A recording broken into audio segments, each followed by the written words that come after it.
Question number 1 complete है जिसमें 6 question थे। दूसरा नंबर अभी बना है। तीसरा नंबर सवाल है, निम्न समस्याओं में रैखिक समीकरण युग्म बनाइए। इसका मतलब ये हुआ कि ये वर्ड प्रॉब्लम है। वर्ड प्रॉब्लम का मतलब होता है हिंदी में लिखा हुआ है, ठीक है, और हिंदी में लिखा हुआ है तो इससे पहले क्या करेंगे हम लोग, इसको एक समीकरण के रूप में लेकर के आएंगे, ठीक है ना। हिंदी को पहले समझेंगे और उससे समझने के बाद निकालेंगे कि क्या कहना चाह रहा है, ठीक है। और फिर कहता है कि रैखिक समीकरण युग्म बनाइए, मतलब हिंदी लिखा हुआ चीज है उससे आपको रैखिक समीकरण युग्म बनाना है। फिर उनके हल प्रतिस्थापन विधि द्वारा ज्ञात, साफ साफ लिखा है कि इनके हल किस विधि द्वारा ज्ञात कीजिए, प्रतिस्थापन विधि द्वारा ज्ञात कीजिए। अब नंबर 1 देखते हैं, ठीक है ना। तीसरा का पहला सवाल ये कहता है दो संख्याओं का अंतर 26 है।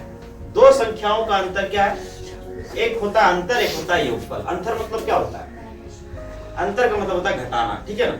योगफल मतलब क्या होता है, जोड़।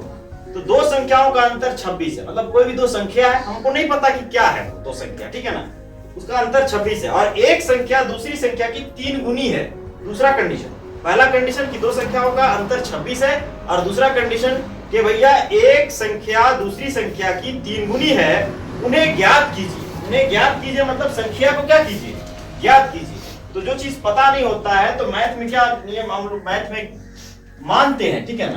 तो लिखेंगे माना, जो चीज नहीं पता है माना, ठीक है ना। माना एक संख्या x तथा दूसरी संख्या क्या है, बोलिए क्या मान लेंगे, दूसरी संख्या y है, ऐसा मान लीजिए, ठीक है ना। एक संख्या को x माने और दूसरी संख्या क्या मान लिए, y। अब सवाल के हिसाब से चलेंगे, है ना।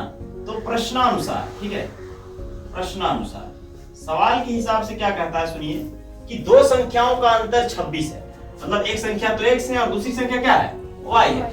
अगर इन दोनों का अंतर किया जाए, x और y का अंतर मतलब घटाओ, तो x माइनस y करना होगा। दो संख्याओं का अंतर कितना हो गया, बोलिए 26। ये हमारा एक रैखिक समीकरण निकला, ठीक है। अब दूसरा रैखिक समीकरण बनाने के लिए यहाँ लिखेंगे तथा, और दूसरे कंडीशन पर गौर करेंगे। दूसरे कंडीशन पर गौर क्या करेंगे, वहां लिखा हुआ है कि एक संख्या दूसरी संख्या की 3 गुनी है। क्या लिखा हुआ है, एक संख्या, जो एक संख्या है, ठीक है ना, एक संख्या दूसरी संख्या की क्या है, बोलिए 3 गुनी है, ठीक है ना, 3 गुनी है। इसका मतलब क्या हो रहा है कि एक संख्या तो x है और एक संख्या y है ना। अब जो एक संख्या है वो दूसरी संख्या का 3 गुनी है। इसका मतलब आपको क्या समझ में आ रहा है कि किधर 3 गुनी है, 3x तरफ है ना, यानी x की तरफ 3 गुनी है। लेकिन हम लोगों को इसको समीकरण को बराबर करना है, तो बराबर करने में 3 को किधर गुना करना पड़ेगा, किधर गुना करना पड़ेगा, बोलो। जो छोटा रहता है उधर, तो पता चल रहा है कि 3 गुनी तो ये है ना। एक संख्या इस दूसरी संख्या का 3 गुनी है, लेकिन बराबर करना चाह रहे हैं तो 3 को गुना किधर करेंगे, जो छोटा रहता है उस तरफ करते हैं, ठीक है ना, ताकि समीकरण क्या हो जाए, बराबर हो जाए। तो ये जो है एक तरह से देखा जाए तो ये आपका क्या निकल गया, समीकरण 2 निकल गया ना। लेकिन समीकरण 2 देखिए इस तरह का समीकरण निकला है कि इसमें ऑलरेडी x का मान बना हुआ है ना। x बराबर क्या है, 3y। तो यहां पर क्या लिखेंगे, समीकरण 1 में आप लिखेंगे, अब समीकरण 1 में किसका मान, ये जो x है ना, x का मान रखने पर, बतलाइए समीकरण 1 क्या है, बतलाइए जल्दी से बताइए, समीकरण 1 क्या है। Very good, x minus y is equal to क्या लिखा हुआ है, 26। तो x में आपका कितना लिखना पड़ेगा, 3y माइनस ये y है और ये क्या हो जाएगा 26। तो 3y में y घटेगा, कितना बचेगा 2y इज इक्वल टू 26। तो y का मान अगर निकालना चाहे तो 26 बटा घटेगा तो कितना आ जाएगा, बोलिए। तो y का मान कितना आया, 13। अब जो y का मान आ गया है, इसमें हम लोग इन दोनों समीकरण में से जिसमें भी चाहे उसमें रख सकते हैं। क्योंकि ये समीकरण 1 से निकाले हैं, तब किस में रखेंगे, बोलिए।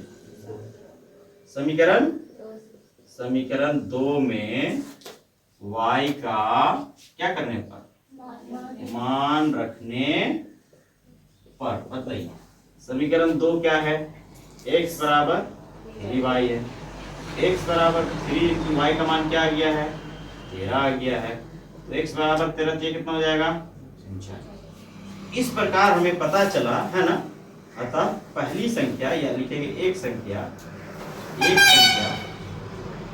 अतः एक संख्या क्या माने x, x का मान कितना लिखना पड़ेगा, एक संख्या x तथा दूसरी संख्या बताइए, दूसरी संख्या y माने है ना, y का मान क्या हो जाएगा, दूसरी संख्या 13 है।